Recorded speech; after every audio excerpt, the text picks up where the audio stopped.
The partisan divide over immigration recently had appeared to narrow after President Trump stunned Republicans by reaching a deal with Democratic leaders to protect so-called Dreamers last month.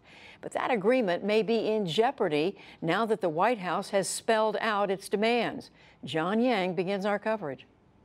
We have to put meat on the At the time, it was hailed as a triumph of bipartisanship. But it was a very, very positive step for the president to commit to DACA protections without insisting on the inclusion of or even a debate about the border wall.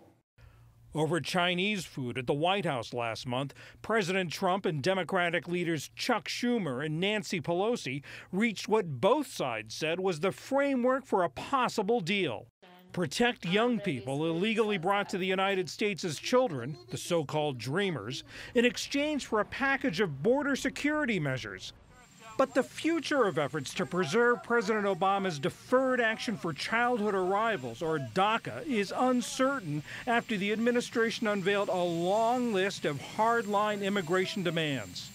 At the top of the list, the signature campaign promise that is a non-starter for Democrats and some border state Republicans.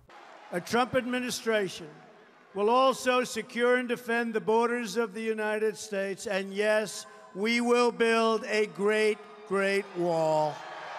Among the other demands, strengthening enforcement of immigration laws, barring people from bringing extended families to the United States, and basing permanent residence status on immigrant skills.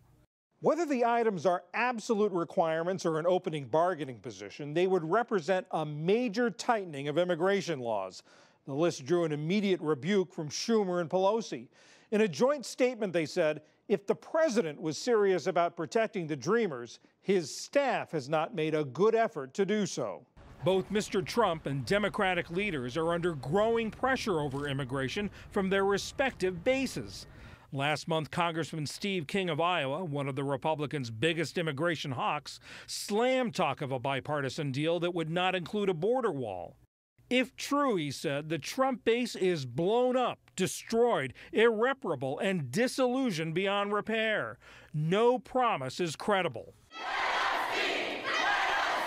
At a Pelosi town hall meeting in San Francisco last month, a group of young immigrants protested any deal that would link protecting Dreamers with increased border security. Before the administration's announcement, there had been signs of possible compromise. Senate Judiciary Committee Chairman Chuck Grassley at a hearing last week. Any potential DACA agreement has to include robust border security, and by that I don't mean a wall. Of course, tactical infrastructure like fencing is a part of the answer, but border security is more than that. Now the president's immigration wish list rests in Congress's hands, with 5 months to go before DACA recipients begin losing their protections. For the PBS NewsHour, I'm John Yang.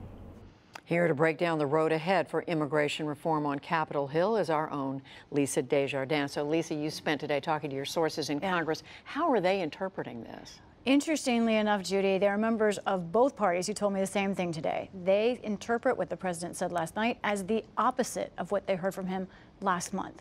So then what do? I heard from Republicans who are more optimistic, those who are trying to be positive. They still want to repair this DACA situation. They said one thing to me. They said they do think this is a negotiating position only. They think this might be the attempt by the president to try and move the debate to the right. They felt like Democrats might have had an upper hand here. There were others who said, we think this president in the end will sign anything we can pass. As for Democrats, they said they're taking this very seriously. They see this as undermining their deal that they had with him last month. And one more point, Judy, one member of Congress said he's just frustrated because of how this happened and worried that this undermines the future of other things like tax reform if the president's going to drop demands like this so suddenly. So given all that, what are the prospects that these principles that the president has laid out could actually become law? At this moment, there's no chance that full funding of a border wall would pass in this Congress. Now, we know that right now there's not a single Republican who represents the border who supports full funding. There are bills in Congress that you heard Senator Grassley refer to that would fund partial building of the wall. But for the most part, the talk about border security is about broader infrastructure and technology and more Border Patrol agents. Now, the other thing we're hearing, Lisa, from the president in all of this is he not just wants to go after DACA and illegal or undocumented immigrants, but he's talking about going after legal immigration. What's the reaction there? To me, that was such an important part of what we saw last night. This is a debate over the identity of America. What should our identity be going forward? Here, the president was taking a very firm side with some like his advisor, Stephen Miller, who believe that we should limit legal immigration very seriously. Now, in Congress, that is not the majority opinion right now. However, talking to sources today, they feel like there's momentum that direction, and the president might be feeling that. It is something to watch very carefully over the next few months to see what happens. And your sources are saying why do they think that's the case? I think because of this move from the right, that there is an outcry from the right, and we also have a moment right now in American history, Judy, where we're at near historic highs for the percentage of people in this country who are first-time immigrants as a part of our population. And we see this kind of backlash against immigration, conversations about how high it should be at times like this. Lisa Desjardins reporting from Congress. Thank you very much. Pleasure. Appreciate it.